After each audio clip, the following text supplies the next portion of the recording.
Ethiopia is located in the Horn of Africa. The country is one of the greatest violators of freedom of expression. Ethiopia currently ranks 143 in the Reporters Without Borders Press Freedom Index.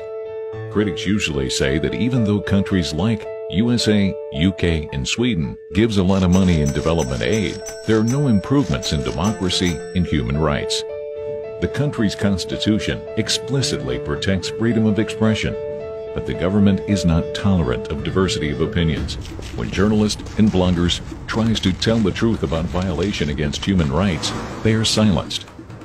Ethiopia is not a democratic country, and journalists, opposition politicians, and human rights activists are getting jailed, often in the prisons of Kality and Kalento. The anti-terrorism law enacted 2009 has been used to prosecute journalists and bloggers under vague provisions. It contains unacceptably broad definitions for terrorist acts and has been widely criticized. There was a need for an alternative voice, and the Zone 9ers therefore began blogging and using social media to write on subjects related to human rights.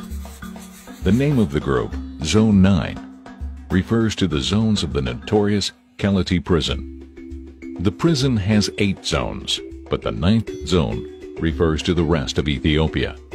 Even being outside of the prison walls, you are never truly free.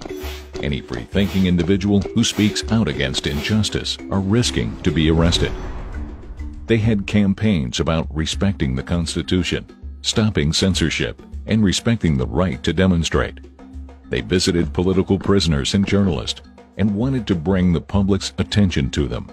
Zone 9 did a report and invited journalists to report and document about the repression they were facing.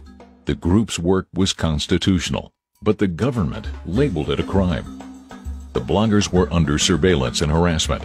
April 25th, they were arrested, and the day after, 3 journalists were also arrested. The arrests were taken to the federal police station called Makilawi. It's known for torture, poor detention conditions, and unlawful interrogation tactics. What is their crime? They demanded the Ethiopian government start to respect the Constitution and end impunity in the country.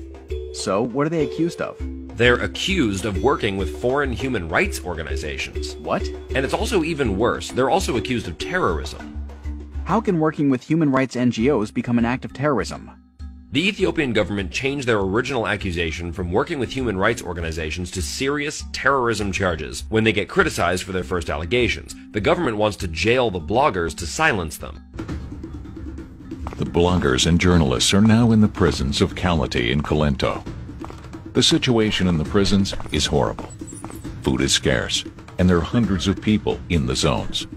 There are rats and fleas, and the guards beat and torture prisoners.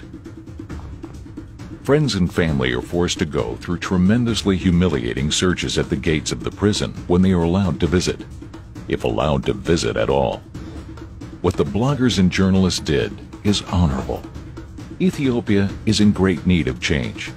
There is still light. The jailings have sparked an outrage around the world, especially in social media. You can help too. Use the hashtag #FreeZone9Bloggers on social media. Help spread the information and let the world know. You can also read more about this at www.trialtrackerblog.org. Without freedom of expression, there is no freedom. The blogger's motto is, "We blog because we care." Now we can care for them. We say, #FreeZone9Bloggers.